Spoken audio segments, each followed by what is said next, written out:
Hey guys, here's the return of a fan that I'm pretty excited about. This is the Minka Aire Solo ceiling fan. Now, the previous time you saw this fan, it was installed on display down here. However, fairly recently after that was recorded and uploaded, I removed it because it was not reversing and it was running slow. There was not much difference between medium and high. There was just a lot messed up with it. So I went ahead and attempted to fix it. That attempt was successful. Don't mind me, I'm just trying to clear off a spot for me to sit down here right now. But anyways, yeah, so I went inside of it recently. Actually, it wasn't even recently. It had to have been months ago now from when I'm recording this in early March of 24. But anyways, yeah, it was a while ago. I went inside and put in the guts from a Quorum Q52. Essentially same fan, same motor, same capacitor values, same manufacturer. Only difference is one of them was labeled for Quorum and was a builder fan. The other one was this and was much different. So yeah, now this is actually a 48-inch fan, so it runs slightly faster than my Quorum Decorum does. And like I said, I came out of a Quorum Decorum size Q52. So I did have to replace the run cap in the thing I put in. I put it up and I was like, holy cow, this is running even worse than it was before. I opened it up trying to diagnose the problem, and you know what, I'll just show you. I've got it over here. I took one look at the capacitor. I was like, oh shit, no wonder why the fan is running slow. Look at the frickin' run cap here. Look at that. The thing is more swelled than somebody with pink eye, and that is not normal. So I removed it. I'm keeping this one around because I don't actually have a capacitor that's totally swelled. So I thought that would be a fun little thing to show people on what can go wrong in a fan. But anyways, yeah, so I replaced that. Now the fan runs normal. Like I said, a little fast because it's 48 inches. I threw a 4 microfarad in there. That capacitor didn't have a label. I just assumed 4. I do have a 3.5 I could throw in there if I want it slightly slower, but that doesn't really matter to me. If I want a slow low, I would use a wall control on it. This is a really cool fan. And this one, I believe, is from October of 93, if I remember correctly. And, of course, 1993 was the first year of Minka. Okay, are you going to focus in on the damn pull chain, or are you just going to be stupid here, phone? Jeez, this is... See... Okay, come on, man. Okay, there we go. That was way more effort than it should have been, just to show you the details on a pull chain. I hate this phone. I hate this camera. I miss my old one. There we go. Okay, so I'm going to go and plug this thing in now, and we will start off the demonstration here. And yeah, you'll notice quite a bit of a difference. Low speed is about what high speed used to. Actually, no, I think it was low and medium that were the same, and high was different. I don't know. Either way, the fan actually performs the way it's supposed to now. So we'll go ahead and start it up on low. This was actually my 100th fan, so that was pretty special. And now the Solo, of course, was one of the inaugural Minka Aire models, one of quite a few, because Minka didn't start off with a really small line. They actually had quite a few fans. And yeah, this was one of them. This one was a little more basic, you know, had a 153 motor in it. And it came in a few different colors. He had white, white and brass. I believe all brass. I think they had like black and chrome. And then there was also red, white, and blue. I think they had one that had like stars and stuff on it, and then one that had a lesser degree of color. And I'm not actually too sure what I'm pretty sure the original run cap in the... Actually, so what's interesting is that the original guts of this fan did not have a run cap. It just had one capacitor. However, everything else was the same, and they were both out of a Halsey fan with a 153 motor, so I swapped it in, and it worked fine. But yeah, so this definitely probably is not the original low, or maybe it was, I don't know. But I can't complain. I'm fine with it. So yeah, that is low speed, like I said, running a little bit faster. And airflow is pretty good off of it.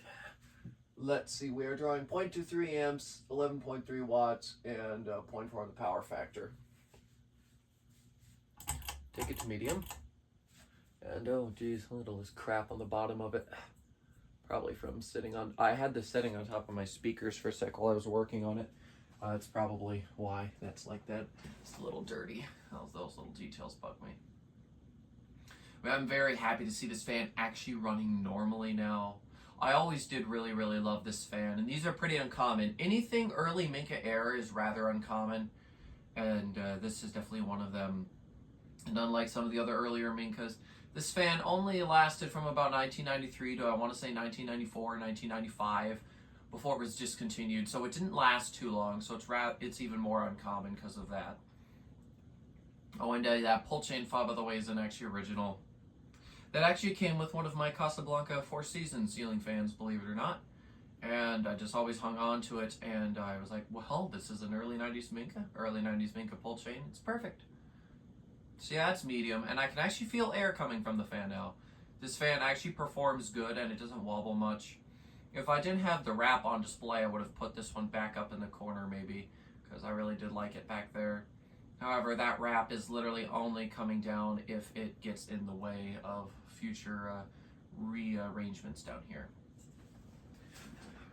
I'll leave this one up on the test rig for a while, though. I had to take the original down because it was getting too in my way. So let's see, 0.35 amps, 27.6 watts, and 0.64 the power factor.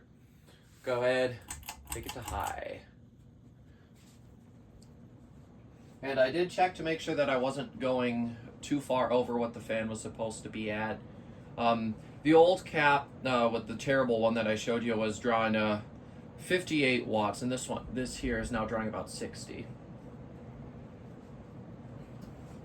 And that's pretty reasonable for a fan of this stature here. And yeah, it's rather fast. It is moving the air really well. This is a wonderful fan. Now that it actually works, I love it so much. The one thing that really disappoints me about this fan, though, one of my biggest gripes about this, oh, well, it just blew the bubble wrap that I stored the blade arms in on the ground. That's nice. And now it's blowing it across my floor like a tumbleweed. Anyways, the one big gripe I have with this fan is while it's light kit adaptable, basically all their light kit options would look like absolute dog shit on this fan. I mean, just with this integrated type design we've got going on here, would have been made much more sense for more of an integrated light kit or a model specific light kit. But no, you can only have the basic accessory lights on it, and whatever I put on here would just make it look absolutely terrible. And it's a real shame, otherwise I would install it somewhere. Hopefully one day this fan gets the time to shine, because I do love it. I'm so glad I put this one back up. I forgot how much I loved it.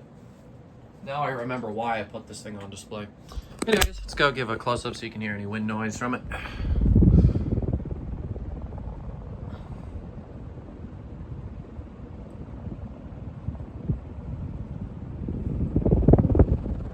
There we go.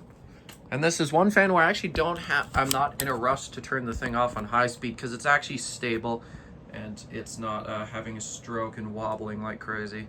So that's also kind of nice. Usually I'm like, holy shit, I gotta turn the thing off, but not this time.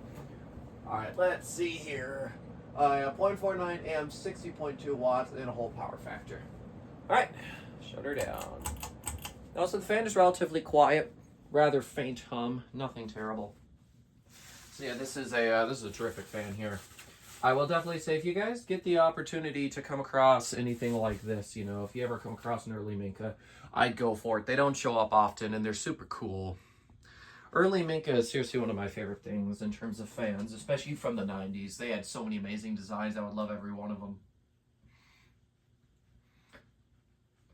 And yeah, this one's always going to be special, you know. It's an uncommon fan. Well, actually, probably one of my favorite fans I've got in the collection. It's just so cool looking. I mean, it's my 100th. This fan's just really special to me.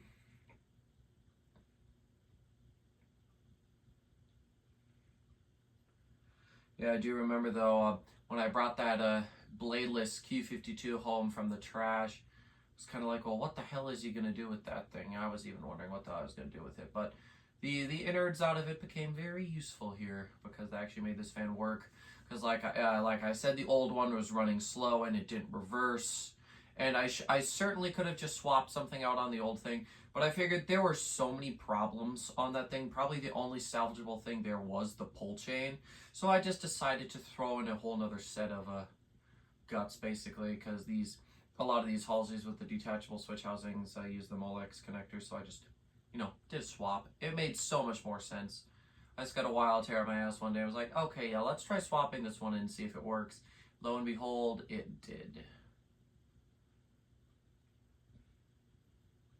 I was sure shocked to see that rather swelled capacitor, though. How did I not notice that when I was putting the capacitor in? And yeah, there we go. The fan has come to a stop. Thank you all so much for watching, and I will see you in the next one. Goodbye.